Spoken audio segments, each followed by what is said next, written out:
Bonjour mes chers élèves, j'espère que vous allez tous bien. Très ravie de vous retrouver encore une fois dans cette vidéo qui fera l'objet de la suite du cours de la lecture et compréhension du texte Le copain de Nicolas. On commence par la première question, relève ce qui est vrai. Après la lecture du texte, vous allez dire laquelle de ces phrases est vraie. Phrase A, l'histoire se passe dans un aéroport. Phrase B, Nicolas est un garçon blanc. La phrase C, Princess of Manila est un bateau.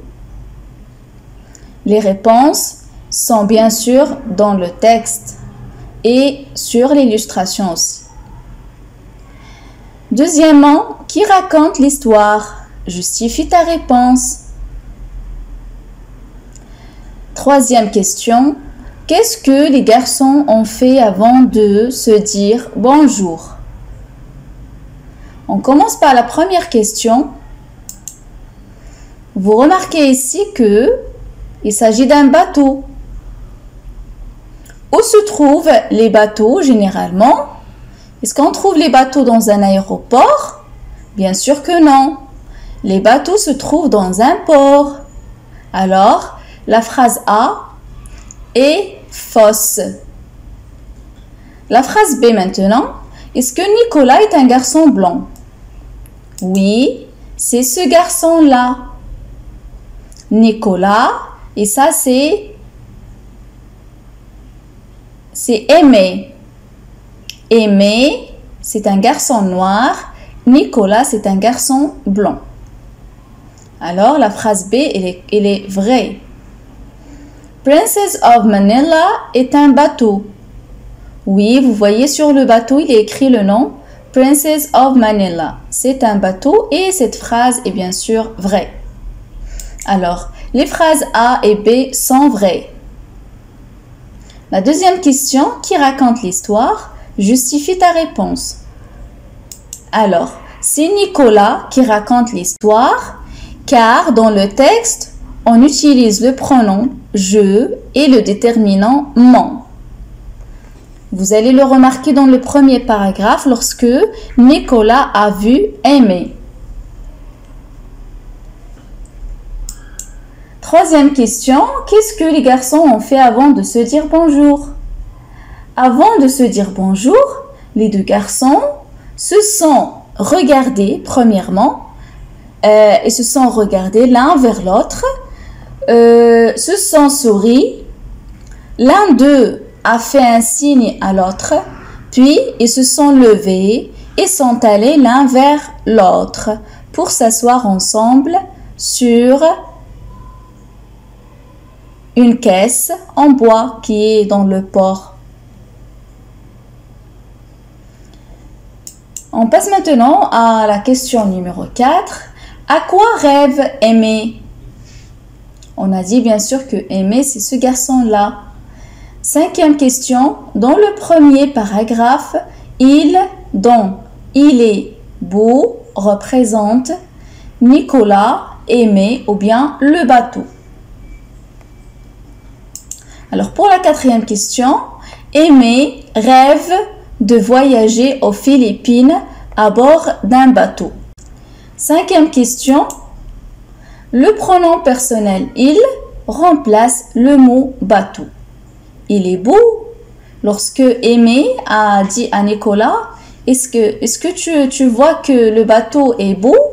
Il est beau? Voilà, c'est là où se trouve la réponse. On passe aux questions 7 et 8. Septième question, relève dans le texte ce qui montre que les deux garçons sont devenus amis.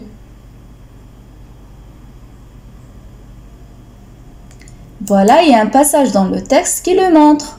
Ce qui montre dans le texte que les deux enfants sont devenus amis, c'est la phrase « On est devenus des copains ». Cette phrase-là, bien sûr, se trouve dans le texte. 8e question. Les deux garçons sont devenus amis facilement car d'abord ils ont le même âge, puis ils aiment plutôt tous les deux les bateaux et ils ont aussi les mêmes rêves. Ils rêvent de voyager un jour à bord d'un bateau. Voilà, c'est tout pour les questions de compréhension. On passe à la rubrique Comment j'ai compris. Coche ce que tu as fait pour répondre à la question 4. La question 4, c'était Aimer rêve de faire quoi? Oui, il rêve de voyager aux Philippines. J'ai relu le texte pour répondre à cette question. Et je vous propose à la fin, mes chers élèves, un petit résumé qui résume un petit peu ce qui est cité dans le texte ou bien ce qui est raconté dans le texte. Faites vous-même un petit résumé, comme ça, vous allez apprendre à récapituler l'essentiel d'un texte. Nicolas était sur le quai lorsqu'il a rencontré un garçon de même âge qui s'appelle Aimé. Il s'amusait à regarder le grand bateau des Philippines et tous les gens qui travaillaient dessus. Les deux garçons, qui sont passionnés de la mer, des bateaux et des voyages, sont devenus copains en un rien de temps. Voilà mes chers élèves, c'est la fin de cette vidéo. Faites les exercices ou bien répondez aux questions vous-même avant de voir la correction. Je vous dis au revoir et merci de votre attention. À très bientôt, Inch'Allah.